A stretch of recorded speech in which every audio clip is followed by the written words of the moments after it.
네, 안녕하십니까. 지역사회복지 실천론 제6주, 제6장 지역사회복지 실천의 원칙과 과정에 대해서 이번 시간에는 공부를 하도록 하겠습니다. 지역사회복지 실천은 대부분 우리가 그 CO, 커뮤니티 오거나이제이션이다 이렇게 표기하기도 합니다. 지역사회 조직론이다. 그만큼 지역사회 문제는 사회복지사의 어떤 주도적인 것이 아니고 지역사회 주민들이 주도적으로 지역사회 문제를 인식하고 해결할 수 있도록 돕는, 그래서 주민들을 잘 조직화하는 조직화 사업이 굉장히 중요한 사업이다 이렇게 생각해 볼 수 있겠습니다. 그래서 이번 시간에는 지역사회의 복지 욕구를 해결하기 위해서 추진위원회나 실행위원회를 만들어서 어떤 식으로 해결해서 나갈 것인지, 그 위원회를 어떻게 구성할 것인지에 대해서 공부를 해보도록 하겠습니다.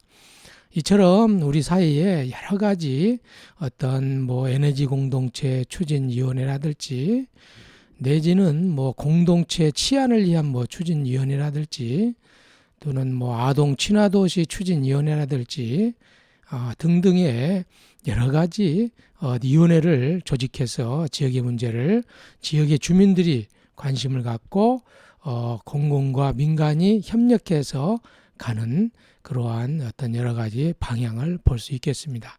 이를 위해서 지역사회복지 실천의 원칙이 무엇인지, 그 다음에 지역사회 추진위원회 우리가 구성의 방법과 과제와 전망이 무엇인지, 그 다음에 지역사회복지의 실천 과정은 어떤 과정을 가지고 나아갈 수 있는지, 그 다음에 실천 과정의 모델에 대해서 간략하게 말씀을 드리겠습니다.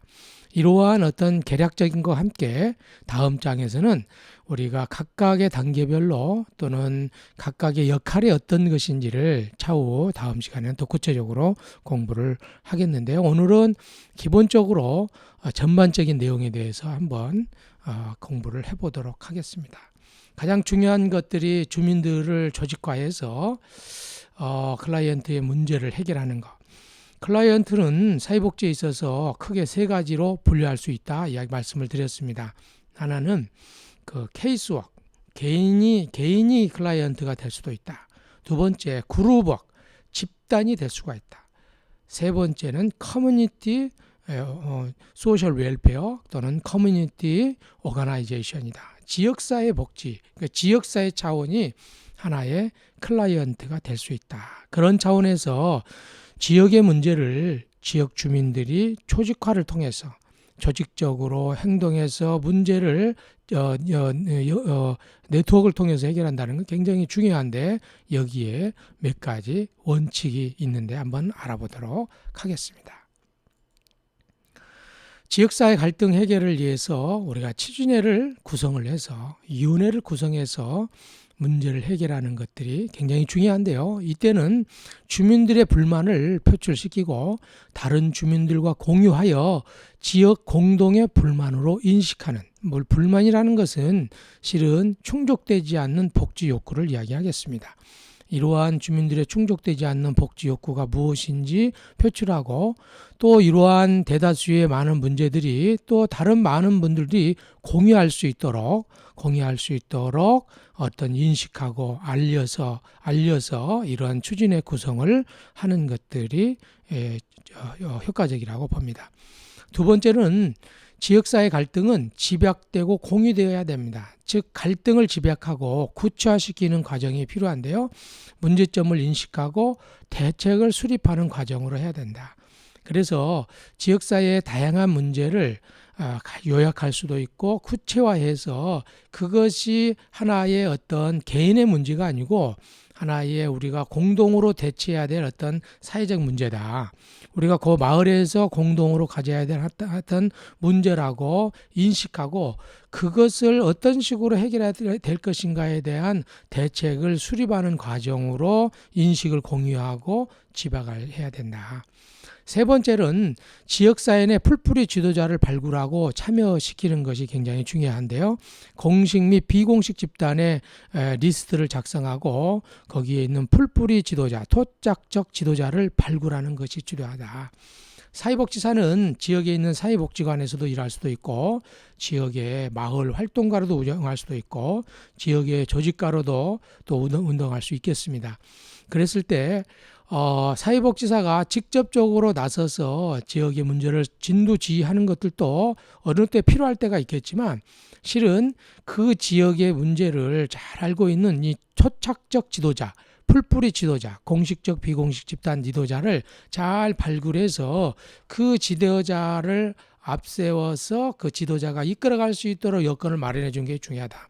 왜 그러냐면 그런 토착적 지도자가 가지고 있는 인적 네트워크와 그 지역에 깊이 있는 어떤 문제의식이나 또 해결 대안이나 이걸 가지고 있기 때문이죠. 그래서 이러한 토착적 지도자들을 잘 발굴하는 것이 지역사회복지 실천에 있어서 굉장히 중요한 부분이다 하는 것들을 우리가 알아야 되겠습니다. 다음으로 또 지역사회복지 실천의 원칙은 공동의 목표를 수립을 해야 된다. 어떤 문제에 대해서 똑같은 인식을 다 모든 공동체가 가지고 있는 건 아닙니다. 그 지역 주민들이.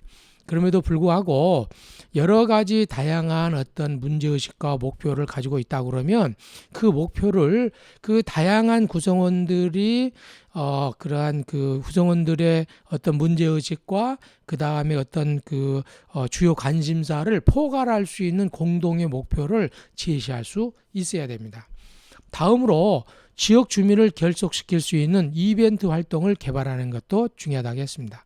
지역 특성에 맞는 축제라든지 모금 사업이라든지 등등을 통해서 지역 주민들 간의 유대 관계를 통해서 지역 주민들이 결속을 통해서 우리가 충족되지 않는 지역사회 문제를 해결하도록 만드는 것도 중요하겠습니다. 세 번째로는 효과적인 의사소통을 개발하고 유지하는 것이 중요합니다. 추진에 참여 멤버들이 안정감을 느끼고 자유롭게 의견을 발휘할 수 있는 분위기 조성을 해야 됩니다.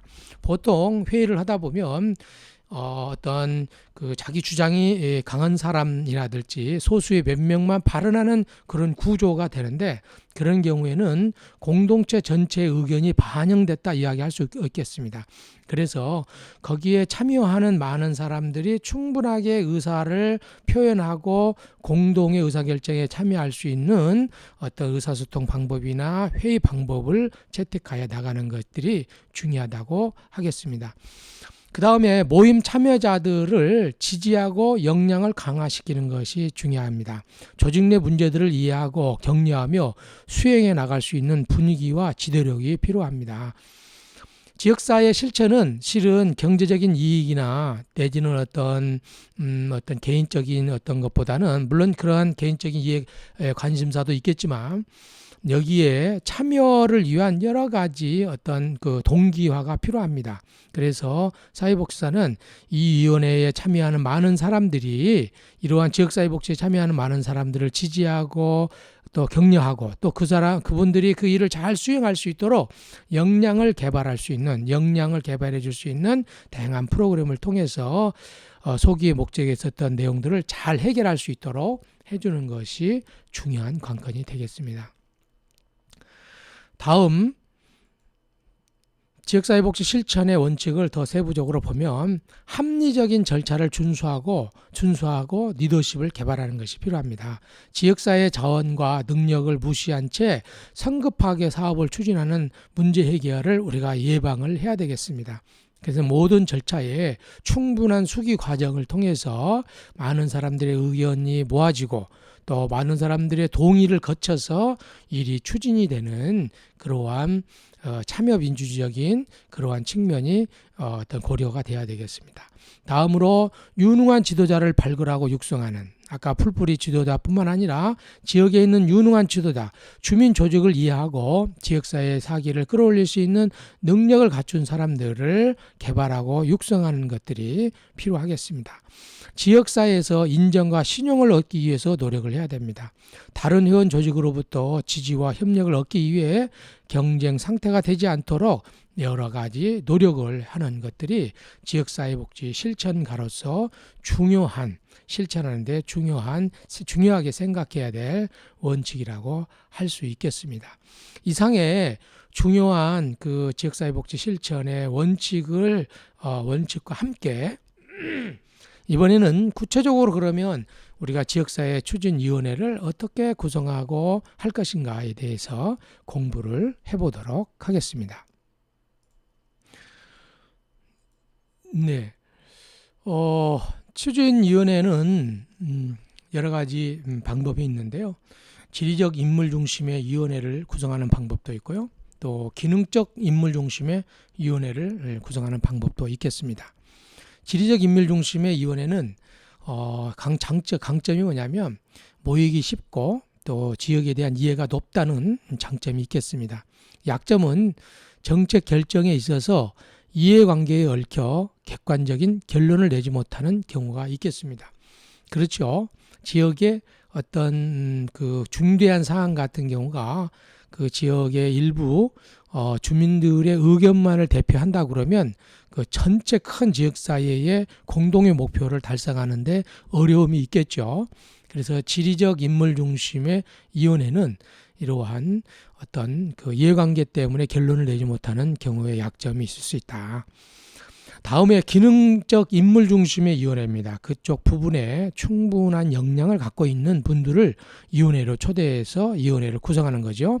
객관적인 결론을 도달할 수 있는 가능성이 굉장히 높은 장점이 있겠습니다. 그런데 모임을 갖기가 어렵고 관심이 적어질 경우 위원회의 역할을 축소할 경우가 있겠습니다.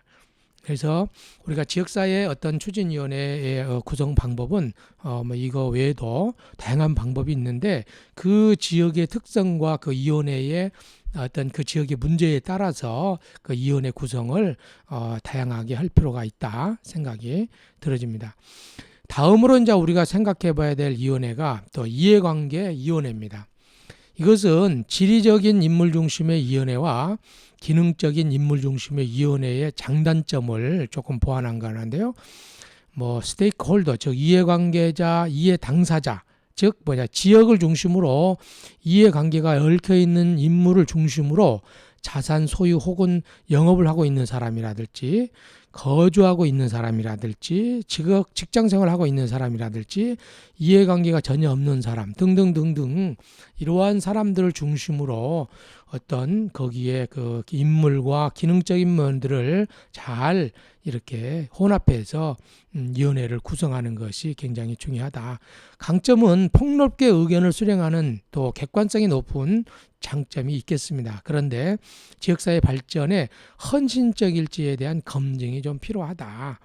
직접적인 또 당사자가 아닌 사람도 있기 때문에 헌신적일 필요가 있는데 이런 것들이 조금 그래서 이제 앞서 이야기했던 기능적 또는 인물 중심 이해관계 이것들이 위원회를 구성하면서 어떤 것들이 적절할까 그래서 위원회 구성이 실은 그 지역의 문제를 잘 해결을 하는 데 있어서 굉장히 중요한 관건이 된다는 거 이것은 우리가 그 지역사회복 실천에 있어서 굉장히 중요하게 생각하고 향후 위원회 구성을 할 때 있어서 이런 부분들이 중요하다는 것을 고려를 하시길 바랍니다. 다음으로 지역사회복지 실천의 과정을 알아보도록 그렇게 하겠습니다. 지역사회복지 실천은 크게 한 5가지로 이야기해 볼 수 있겠습니다. 여기에서 보시는 것처럼 지역사회에 대한 사정, 욕구 파악, 그 다음에 실천 전략의 계획 단계, 신설 전략의 추진 단계, 평가 및 사정 단계로 이렇게 이루어지고 이러한 평가를 계속해서 다시 여기에서 이렇게 그 환원하는 여기서 화살표를 하나 그어가지고 이쪽으로 다시 돌아가는 이러한 과정을 이렇게 계속해서 돌아가는 과정을 우리가 거칩니다. 그래서 우리가 지역사회복지 실천을 하는 데 있어서 반드시 지역의 어떤 실태를 잘 어세스먼트 평가하고 복지 욕구가 무엇인지를 파악해서 그 욕구를 기반으로 한 계획을 세우고 추진하는 것이 굉장히 중요하다. 그래서 사회복지는 욕구 기반이다. 예. 클라이언트의 욕구를 기반한 현 욕구를 기반으로 해가지고 프로그램을 짜야 된다는 것을 분명하게 알아야 됩니다. 그러니 단순하게 어떤 좋은 전략이라든지 내지는 어떤 다른 지역에서 참 이거 좋으니까 이걸 해야 된다든지 이런 것이 아니고 이러한 그 철저하게 클라이언트의 욕구, 그 문제가 무엇인가를 실태를 파악한 다음에 이거에 근거해 가지고 계획을 수립을 하고 그 다음에 여기에 천 것처럼 프로그램 추진 내용들이 원래 의도했었던 성과, 원래 의도했던 산출 목표가 잘 달성했는지 평가를 통해서 그 평가한 내용을 통해서 다시금 실천 계획을 수립하는 그러한 과정을 거쳐야 된다. 사회복지가 다른 자원봉사 단체와 다른 것이 뭐냐면 사회복지는 어떤 그 과학적 기반의 성과를 내야 된다. 단순하게 사회복지가 지역의 무언가를 좋은 어떤 그 역량 좋은 어떤 프로그램이라든지 좋은 어떤 그 재원이라든지 좋은 인력을 투자했다는 거에 그치는 게 중요한 것이 아닙니다. 그 투자에 따라서 어떠한 성과가 산출되었는가 이것이 굉장히 중요합니다. 그래서 투자된 것을 통해서 우리가 원래 의도했었던 클라이언트의 문제가 어떤 식으로 변화됐는지 우리가 의도했었던 것들이 어느 정도 달성이 됐는지 굉장히 중요하다. 예. 그것이 일반 자원봉사와 우리가 사회복지와 다른 점이다. 그래서 명확하게 우리가 프로그램을 추진했을 때 그것이 달성되지 못했을 경우는 프로그램을 전환한다든지 또는 프로그램을 없앤다든지 또는 다른 방향을 통해서 명확하게 프로그램을 만들어 가서 그 커뮤니티의 변화를 확실하게 보여줄 수 있는 그러한 사회복지사의 자세가 필요합니다. 자, 사정 단계 보겠습니다.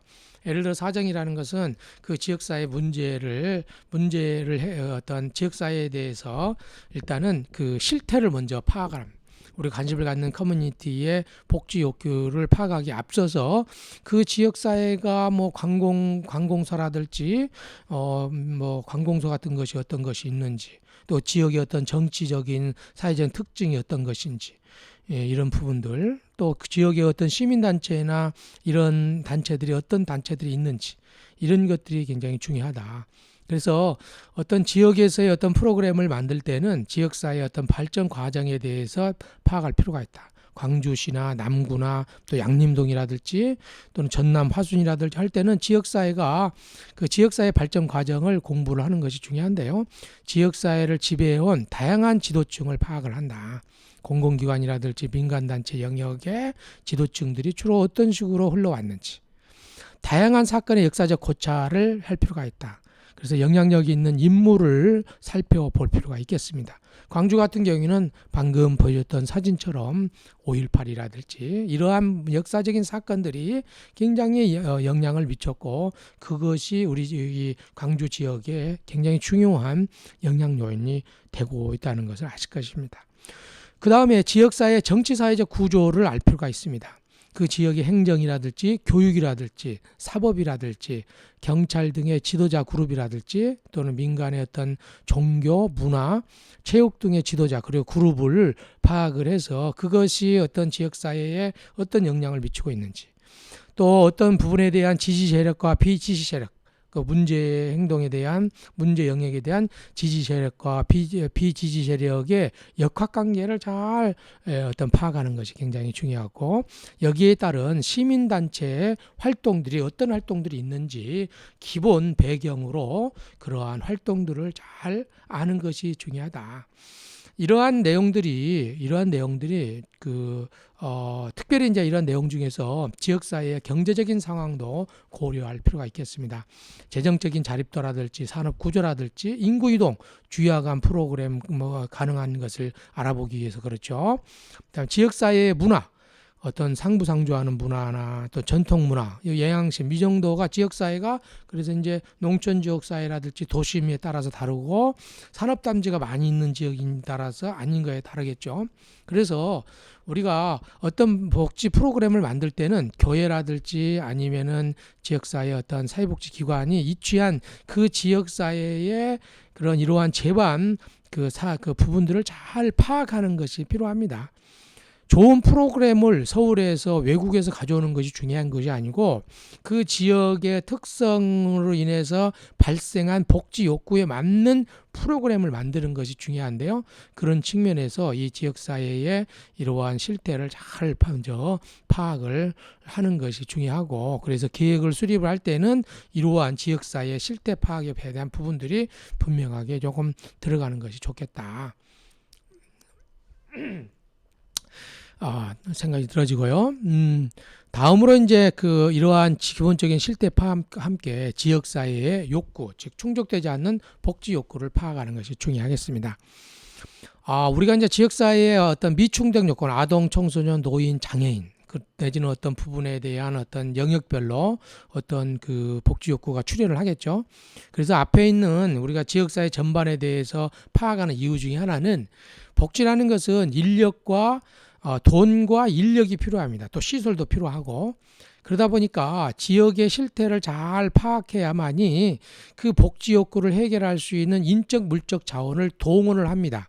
나중에 뒷부분에서 이 욕구에 기반해 가지고 프로그램을 짤 때 클라이언트의 미충족 욕구 요즘 시대에 이제 예를 들어서 집에만 예를 들어서 양념동 지역에 있는 거주하는 아동 청소년들이 편부 편모 가정들이 많다. 예를 들어 주공 아파트 이런데 그러면은 그 지역의 욕구를 해결하기 위해서는 예를 들어서 그 지역아동 그 프로그램을 통해 할 수도 있고 가정 방문 프로그램도 할 수도 있고 내지는 이거 호남신학대학교하고 연계해 가지고 어떤 나들이 프로그램이라든지 그 어떤 온라인상의 멘티 멘토 프로그램을 통해서도 우리가 프로그램을 진행을 할 수가 있는데요.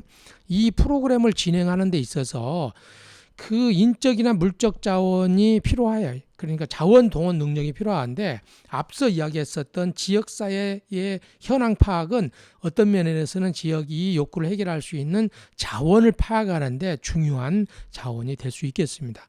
이러한 단계와 함께 구체적으로 클라이언트가 욕구가 무엇인지 이것을 파악을 해야 됩니다. 주민들이 필요로 하는 복지 문제를 발견하고 해결 방법을 제시할 줄 알아야 됩니다. 그래서 그 다음에 방법은 사회조사 방법, 또 내지는 기존의 자료를 분석한다든지 주민 간담회를 통해서 한다든지 공청회를 통해서 한다든지 참여 관찰법을 통해서 실시할 수 있겠습니다. 사회복지 조사 방법론의 공부를 하면 우리가 지역사회 욕구와 지역사회 문제를 분석하는 방법을 더 구체적으로 우리가 공부를 할 수 있겠는데요. 지역사회 욕구 조사하는 방법은 이처럼 사회조사 기존 자료에 있는 데이터들, 간담회 공청회, 또 직접적으로 관찰을 통해서 클라이언트의 욕구를 파악할 수 있겠습니다. 주의할 점은 각종 조사에 의한 자료에 대한 정확한 진단이 필요하다. 정말로 우리가 인용했었던 자료가 예를 들어서 정말 신빙성 타당하고 신뢰할 수 있는 것인지 내지는 주민 공청회나 간담회나 공청회를 했는데 지역의 전체 주민이 오는 것이 아니고 일부분의 영향력 있는 사람만 왔다든지 내가 관찰한 사람들의 일부분만 조사했다든지 그랬을 경우에는 욕구라는 것은 우리가 관심을 갖는 전체 집단의 욕구를 대변할 수 있는 우리가 예를 들어서 한 100여 명 정도를 조사를 했다. 그러면 원래 모집단이 한 10,000명 정도 되는 모집단이다. 이 지역 주민들이 10,000명 정도 된다. 그러면 100명을 조사했다 손치더라도 10,000명을 대변할 수 있는 욕구를 대변할 수 있도록 조사를 해야 된다는 거죠. 그러한 어떤 그 일반화 가능성, 대표성을 띠고 조사를 하는 것이 중요한 측면이 될 수 있겠습니다.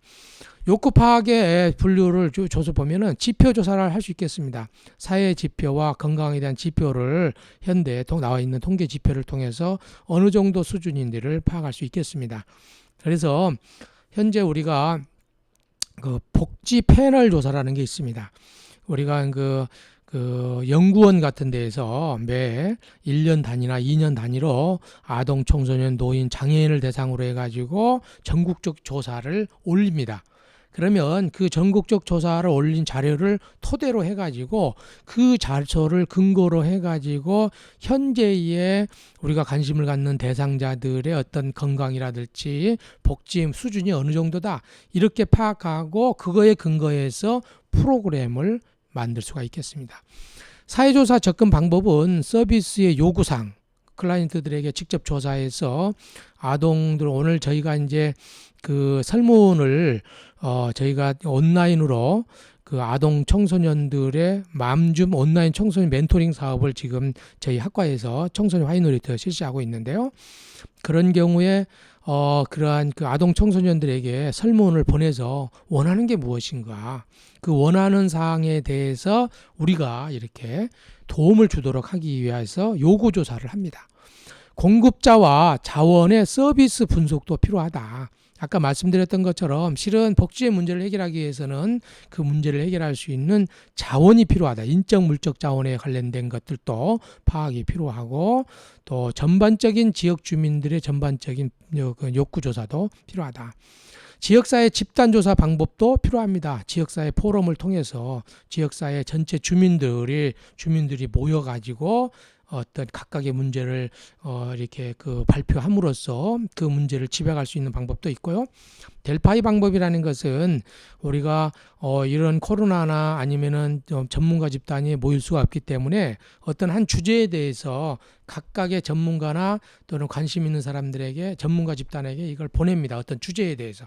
코로나 사안에 대해 코로나에 관련해서 이러에 대해서 코로나 전국에 따라서 취약한 아동 청소년을 위한 복지 프로그램은 어떤 것이 적당하다고 생각합니까? 하고 질문을 통해서 각 집단에게 보냅니다. 그래서 지역아동센터 원장님에도 보낼 수도 있고 저한테도 보낼 수도 있고 또 내지는 그 지역에 있는 복지기관에 있는 사회복지사 선생님들 또는 내지는 지역에 있는 어떤 정치연한 분들한테 보냅니다. 그래가지고 그 의견을 다음 주 일주일 뒤까지 보내주십시오 하고 이렇게 이제 그 이메일이나 서신을 보내고 또 그 다음에 일주일이 지나잖아요. 그러면 일주일 뒤에 온 내용들을 다 취합을 합니다. 그래서 그 취합한 내용들을 요약을 해가지고 공통된 사항과 그러지 않는 사항을 요약해서 그 요약한 내용을 다시 보냅니다. 그래 다시 보내가지고 이렇게 요약됐는데 그거에 대한 의견을 주십시오. 그러면 그 의견을 보고 다시 의견을 줘요. 이렇게. 그러면 다시 일주일 뒤에 다시 취합해가지고 그래가지고 이렇게 의견을 취합해가는 방법이 델파이 기법이 되겠습니다. 지역사회의 자원을 파악하는 방법, 지역사회 욕구조사와 자원조사를 동시에 실시를 해야 된다. 자원 파악의 영역은 인적 자원 파악은 사회복지 대상자를 포함해서 인적 자원을 파야 되고 그쪽에 서비스를 줄 수 있는 인적 자원이 무엇인지 또 물적 자원 줄 수 있는 이 물적 자원이 어디 있는가 후원자라든지 후원금을 어디에서 충당할 수 있을 것인지 그래서 이러에 대한 그래서 사회복지 프로그램을 만들 때는 클라이언트 욕구뿐만 아니라 인적과 물적 자원과 공식적, 비공식적 자원을 어디에서 가져와야 될 것인가에 대한 심도 있는 노력이 좀 필요하고 이거에 대해서 구성원들이 또는 여기에 관심 있는 분들이 많은 노력을 통해서 그것을 이렇게 적극적으로 해나가는 것이 중요하다. 그 다음에 정보 자원으로는 주민생활과 밀접한 법률의 제정 및 개정 사항, 문화공연, 보건복지 서비스, 자원봉사 참여에 관한 사항 등 그 지역에 이것을 활용할 수 있는 다양한 정보 자원이 있는데 이런 자원들을 잘 파악하는 것이 굉장히 중요하겠다. 대부분 우리 마을 공동체라든지 또는 지역사회 사업을 하면서 이 단계를 스킵하고 하는 경우가 많이 있습니다. 그래서 정확하게 지역사회 실태와 또는 그 욕구조사에 근거해가지고 해야 되는데 너무 어떤 계획 중심으로 프로그램 중심으로 가다 보니까 어떤 중간에 이게 성과를 내지 못하는 경우가 있거든요. 그것은 앞 단계의 정확한 욕구조사와 자원조사를 정확하게 해서 그 프로그램에 필요한 기본적인 것을 탄탄하게 한 다음에 프로그램을 진행해야 되는데 그러지 못할 경우에는 프로그램은 좋은데 지속 발전 가능성이 부족한 측면이 있겠습니다. 네, 오늘 첫 시간이 30분 정도 했는데요. 오늘 첫 시간에는 이 정도까지 하고 잠깐 쉬었다 하겠습니다.